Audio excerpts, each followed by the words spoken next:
வாயானை மனத்தானை மனத்துள் நின்ற கருத்தானை கருத்தறிந்து முடிப்பான்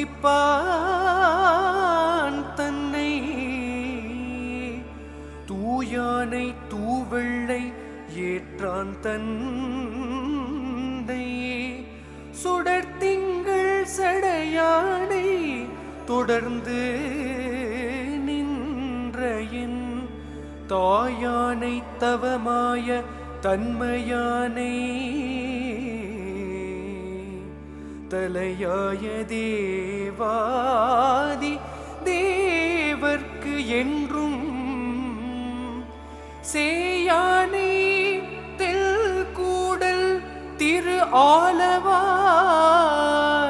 சிவன் அடியே சிந்திக்க